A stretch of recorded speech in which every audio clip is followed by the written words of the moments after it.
Si je dis souffrance, tristesse, grande peine, infliction, euh, angoisse, insomnie, dépression, dure épreuve, ça vous fait penser à quoi? Oui, c'est bien cela. Il s'agit bien du deuil. Bonne réponse. Hello, hello tout le monde. J'espère que vous allez bien. Alors pour les personnes qui ne me connaissent pas encore, je suis Fatem Zahra Lasrak-Jalan. Je suis psychothérapeute stratégique et systémique, familiale, scolaire et clinique. Je suis maître praticienne en PNL, coach en développement personnel et formatrice. J'assure des accompagnements en présentiel ou en visioconférence. J'interviens aussi dans les milieux scolaires et dans les associations pour enfants. On entend souvent les gens répéter ce genre de phrase. Mais elle n'a toujours pas fait son deuil. Mais dis-moi, son papa est décédé il y a plus d'un mois. Elle a l'air encore triste. Elle n'est pas très forte. La vérité, ce n'est pas question de force. C'est un deuil. Et le deuil est un processus normal et naturel, oui, que vit la personne après la perte d'un être cher.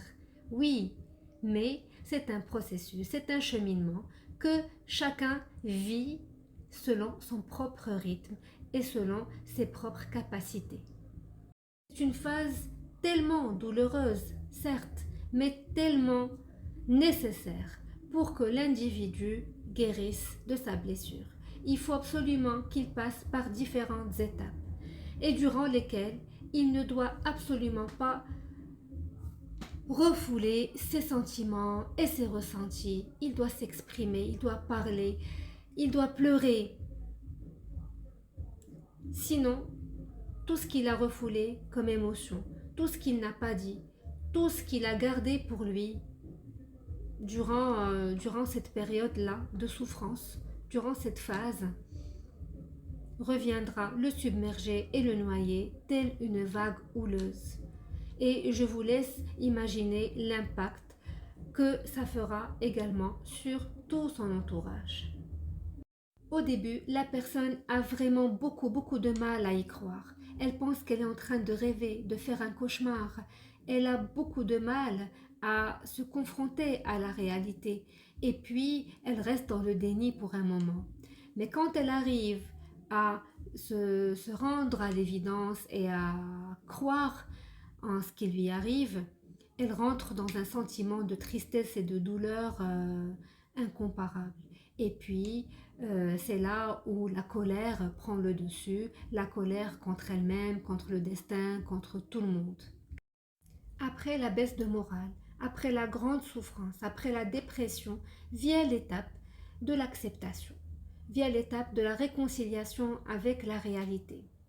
La personne accepte et commence à renouer graduellement avec la vie, que ce soit au niveau scolaire, social, personnel, professionnel. Et elle commence à regagner un peu en énergie, en volonté de vivre, en joie de vivre, ainsi de suite. Mais si jamais il y a un blocage, si jamais cette dernière étape est difficile à atteindre, il n'y a aucun mal à se faire accompagner, à demander de l'aide à un professionnel. Ça ne peut qu'être bénéfique. Et maintenant, j'aimerais rendre hommage par le biais de cette vidéo à deux personnes très chères à mon cœur, des personnes extraordinaires, formidables, que je chérissais du plus profond de mon cœur et qui nous ont quittés récemment.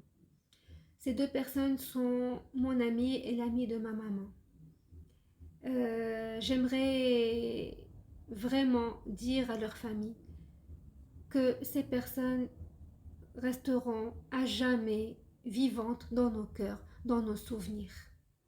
Et que le fait de faire le deuil ne veut absolument dire oublier. Non, on ne va jamais les oublier. On n'oublie jamais, au grand jamais, des personnes qu'on aime.